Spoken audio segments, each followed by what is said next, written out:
Hello students, I am Kalpana Mishra and welcome back to our YouTube channel. Students, आज के इस video में हम डिस्कस करने वाले हैं क्लास 9 साइंस का चैप्टर नंबर 6 टिश्यूज़ के एक्सरसाइज क्वेश्चन। प्रीवियस वीडियो में हमने चैप्टर भी रीड कर लिया है और इसके इंटेक्स क्वेश्चन कर लिए। अगर आपने नहीं देखा है तो आप प्लेलिस्ट में जाके चेक कर सकते हैं। तो चलिए शुरू करते हैं एक्सरसाइज क्वेश्चन। फर्स्ट क्वेश्चन है हमारा, define the term tissue. Tissue के टर्म को हमें डिफाइन करना है। तो group of cell that are similar in structure perform same function is called tissue. जो सेल का ग्रुप होता है और एक जैसा उनका स्ट्रक्चर होता है और एक जैसे फंक्शन को परफॉर्म करता है, उसे हम क्या बोलते हैं? टिश्यू। बिल्कुल सिंपल सी डेफिनेशन। नेक्स्ट क्वेश्चन है हमारा question number 2, how many type of element together make up the xylem tissue, name them. आपको बताना है किस टाइप के एलिमेंट्स जो हैं वो जाइलम टिश्यू को बनाते हैं और उनके नाम लिखना है। तो the xylem is made up of, जो जाइलम है वो किससे किससे मिलके बना होता है? फर्स्ट है वैसल्स, सेकंड है ट्रेकिया, थर्ड है जाइलम फाइबर्स, फोर्थ है जाइलम पैरेन्काइमा। नेक्स्ट क्वेश्चन है हमारा question number 3, how are simple tissue differ from the complex tissue. Simple tissue complex tissue से किस प्रकार से अलग है? ये मोस्ट इंपॉर्टेंट क्वेश्चन है इस चैप्टर का। तो पहले सिंपल टिश्यू को देख लेते हैं। Simple tissue are made up of one type of cell which coordinate to perform a common function. जो सिंपल टिश्यू होते हैं बच्चे, वो एक टाइप के सेल से मिलकर बने होते हैं और एक जैसे काम को क्या है करते हैं, कॉमन फंक्शन, एक जैसे फंक्शन को सारे जो टिश्यू है एक जैसे सेल से मिलके बने होते हैं टिश्यू और वो एक जैसा काम परफॉर्म करते हैं। नेक्स्ट है कंपाउंड टिश्यू या कॉम्प्लेक्स टिश्यू। ठीक है, आप कॉम्प्लेक्स लिख लेना यहाँ पर। Complex tissue are made up of the more than one type of cell. Complex tissue जो है एक या एक से ज़्यादा टाइप के सेल्स से मिलकर बने होते हैं। इनका भी यही काम होता है, ये सारे मिल के coordinate to perform a common function, किसी कॉमन फंक्शन को आपस में मिल करके कंप्लीट करते हैं। नेक्स्ट क्वेश्चन है आपका, difference between parenchyma, collenchyma and sclerenchyma on the basis of their cell wall. Cell wall के अकॉर्डिंग आपने पैरेन्काइमा, कोलेन्काइमा और स्केलेन्काइमा को जो है डिफरेंस बताना है, डिफरेंशिएशन करना है। तो यहाँ पर सबसे पहले हम देखते हैं पैरेन्काइमा। तो सेल वॉल का ही बताना है, मतलब सेल वॉल के ही बारे में बताने हैं, तो इसलिए the cell have thin cell wall made up of cellulose. जो पैरेन्काइमा की सेल्स हैं वो थिन होती हैं और वो सेल्यूलोज की बनी होती हैं। Collenchyma the cell have cell wall thick, मतलब इनकी थोड़ी सी थिक होती है। कहाँ से? एट द कॉर्नर से, कॉर्नर से। स्केलेन्काइमा की बात करते हैं कि their wall are the thickness due to the lignin of deposition. मतलब ये पूरी ही इनकी वॉल जो है थिक होती है, किसकी वजह से? लिग्निंग की डिपोजिशन की वजह से। इनके लिग्निंग के ऊपर एक कवर होती है जिसकी वजह से ये क्या होती हैं, थोड़ी सी थिक होती हैं पूरी। Next, what are the function of stomata. Stomata का क्या काम होता है? पहले तो आपको पता होना चाहिए स्टोमेटा कहाँ होता है? लीफ में। लीफ में छोटे छोटे से पोर पाए जाते हैं, छोटे छोटे से छेद पाए जाते हैं जिनको हम स्टोमेटा कहते हैं। अब उनका फंक्शन क्या है? They are necessary for the exchanging gas with the atmosphere. ये एटमॉस्फेयर से जो गैसों का एक्सचेंज करना होता है जरूरी, वो काम करते हैं पहला तो। दूसरा, transpiration also take place through the stomata. Transpiration means extra excess जो वाटर होता है ना प्लांट के अंदर, उसको बाहर निकालना, उसका भी काम जो है वो कौन करता है? स्टोमेटा करता है। अगर साथ में आप ये डायग्राम भी बना दोगे तो और अच्छे मार्क्स मिल जाएंगे। साइंस का तो काम ही है डायग्राम, जितना ज़्यादा डायग्राम बनाओगे उतने अच्छे मार्क्स, है ना। तो यहाँ पे ये स्टोमेटा का डायग्राम है। ठीक है, तो यहाँ पर स्टोमेटा के ये जो होता है ये गार्ड सेल होता है। ये गार्ड सेल के कारण ही स्टोमेटा ओपन और क्लोज होता है, जिसकी वजह से चीज़ों का एक्सचेंज होता है। ठीक है, नेक्स्ट है हमारा क्वेश्चन नंबर 6 और क्वेश्चन नंबर 8, दोनों का आंसर मैं एक साथ बताऊंगी। यहाँ पे 6 में आपको सिर्फ डायग्राम बनाना है 3 टाइप ऑफ मसल्स फाइबर्स का, और क्वेश्चन नंबर 8 है उन्हीं मसल्स का जो है आपस में डिफरेंस बताना है, उनके लोकेशन वगैरह के अकॉर्डिंग, स्ट्रक्चर और लोकेशन के अकॉर्डिंग। ठीक है, तो इसी आंसर में मैं आपको, मतलब आपको अगर ये आंसर आए सिर्फ डायग्राम वाला, तो अगर आप आंसर जो है लिख दोगे तो भी कोई नंबर नहीं काटने वाला है, और अगर आपको ये डिफ्रेंशिएट करने को आया और आप डायग्राम भी साथ में बना दोगे तो भी कोई नंबर नहीं कटेगा, बल्कि एग्जामिनर का आपके ऊपर अच्छा इंप्रेशन पड़ेगा। साइंस में जितना डायग्राम बना सको उतना बनाओ। ठीक है, तो सबसे पहले मैं आपको डायग्राम दिखा देती हूँ। तो ये आपकी एनसीईआरटी बुक में दिया हुआ है, आपको ज़रूरत नहीं यहाँ से, आप बस नोटिस कर लो कि कौन सा डायग्राम बनाना है और अपनी एनसीईआरटी बुक से जो है ये तीनों डायग्राम बना लो। ठीक है, और अगर आपके पास बुक अभी नहीं अवेलेबल है तो आप यहाँ के स्क्रीनशॉट लेके और बाद में आराम से इस डायग्राम को बना लेना। ठीक है, कौन कौन सी मसल्स हैं यहाँ पे लिखा हुआ है लाइन वाइज। नेक्स्ट अब हम डिफरेंस देख लेते हैं इसका। तो सबसे पहले हमने स्ट्रेट मसल, फिर स्मूथ मसल एंड फिर कार्डियक मसल। फर्स्ट पॉइंट देखते हैं, they are connected to bones. जो स्ट्रेट मसल्स होती है किससे कनेक्ट होती हैं? बोन्स से। They are found in alimentary canal and the lungs. ये कहाँ स्मूथ मसल्स पाई जाती हैं?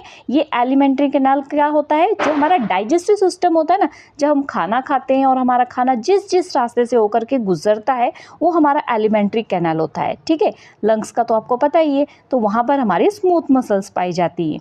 कार्डियक मसल्स नाम से ही समझ आ गया, कार्डियक मसल्स जो है हमारी हार्ट में होती हैं। ठीक है, सेकेंड पॉइंट है हमारा, दे आर वॉलेंट्री मसल्स। तो वॉलेंट्री का मतलब क्या होता है? जो कुछ हमारी इच्छा से काम होता है उसको हम वॉलेंट्री कहते हैं। ठीक है, वॉलेंट्री मसल्स में ये हमारी इच्छा से काम करती हैं।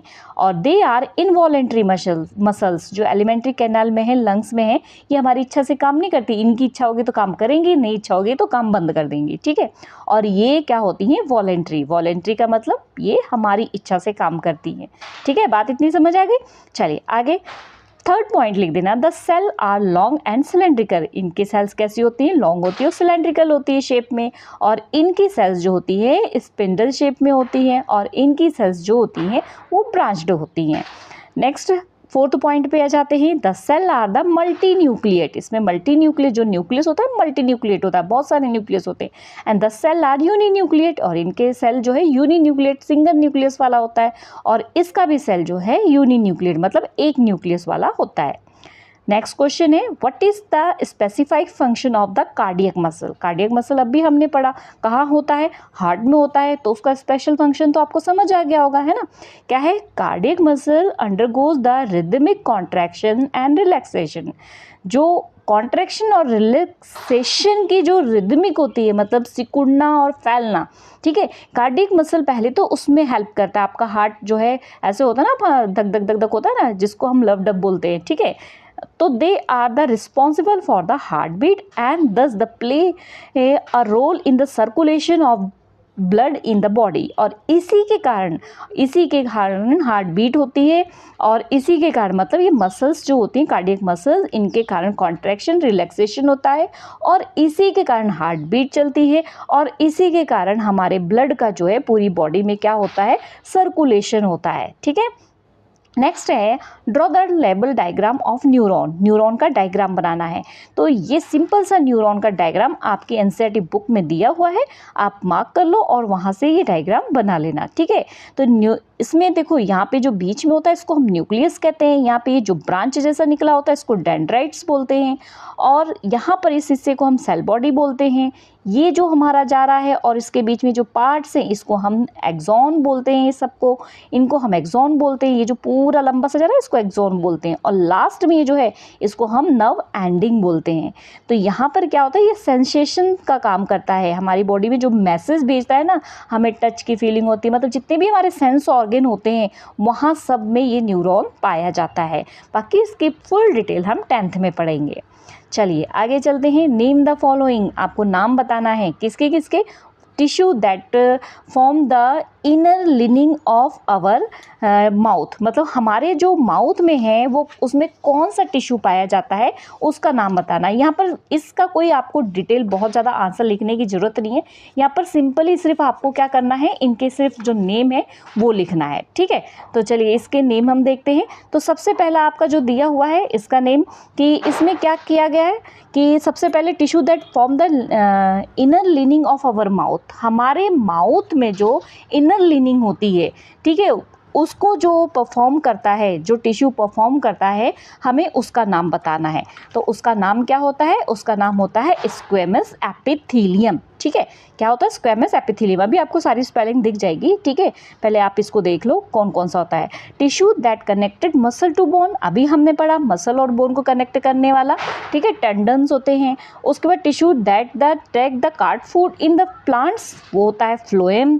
Tissue that the seed in our body, तो यहाँ पे ना ये जो है यहाँ पे गड़बड़ हो गई है क्वेश्चन थोड़ा सा, तो ये क्वेश्चन आप अपने जो है बुक में चेक कर लेना। इसका टिश्यू दैट ट्रांसपोर्ट, यहाँ पे आएगा ट्रांसपोर्ट फूड इन प्लांट्स। ठीक है, कौन फूड का ट्रांसपोर्ट करता है प्लांट में? वो होता है फ्लोएम टिश्यू। ठीक है, टिश्यू दैट यहाँ पे भी है, तो इसको भी आप सही कर लेना। क्वेश्चन आपके बुक से देखना है इसको। यहाँ पर आएगा tissue that store fat in our body, हमारी बॉडी में जो फैट को स्टोर करता है वो एरियोलर टिश्यू होता है। ठीक है, उसके बाद connect tissue with a fluid matrix, मतलब फ्लूइड मैट्रिक्स से जो टिश्यू आपस में कनेक्ट होता है उसे हम क्या कहते हैं? उसे ब्लड। और tissue present in brain, brain में जो टिश्यू होता है वो नर्व टिश्यू, अभी हमने पढ़ा है। ठीक है, तो ये सारे आंसर्स मैं आपको शो कर दे रही हूँ। ठीक है, आप साथ साथ में इसका सारा आंसर लिख लेना। नेक्स्ट है हमारा अगला क्वेश्चन, आइडेंटिफाई करना है type of tissue in the following. यहाँ पर कौन कौन से टिश्यू पाए जाते हैं इस जगह पे, उनके नाम लिखना है। स्किन में आता है आपका stated squamous epithelium tissue.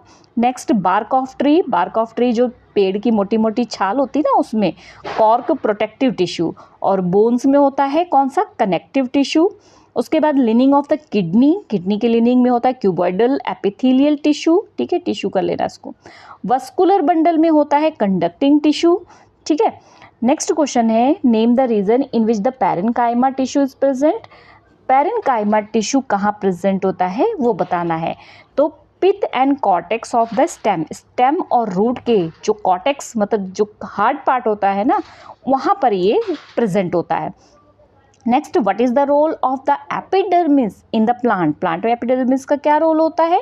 Cell of epidermis form a continue layer of without intercellular space, जहाँ पर ये सेल होते हैं ना उनके बीच में बिल्कुल भी स्पेस नहीं होता है, एक साथ आपस में जुड़े हुए होते हैं और ये प्रोटेक्ट करते हैं प्लांट्स के सारे पार्ट को। ठीक है, next, how does the cork act as a protective tissue, cork कैसे एक्ट करता है प्लांट को जो है प्रोटेक्ट करने में। देखो कॉर्क क्या होता है, आपने कभी ध्यान दिया होगा कि प्लांट जो होता है जब बड़ा हो जाता है तो उसकी जो स्टेम्स होती है ना उसके बाहर हार्ड, ये जो स्टेम्स होती हैं यहाँ पे हार्डनेस बहुत हो जाती है। ठीक है, तो यही होता है कॉर्क। ठीक है, तो क्या होता है, ये प्रोटेक्ट कैसे करता है? सेल आर डेड, ये सारी सेल डेड होती है और एक साथ बिना स्पेस के आपस में अरेंज होती है, साथ में मिली होती है, और जिसके कारण ये क्या करते हैं, इनकी वॉल में से कोई भी गैस और वाटर का एक्सचेंज नहीं हो सकता है।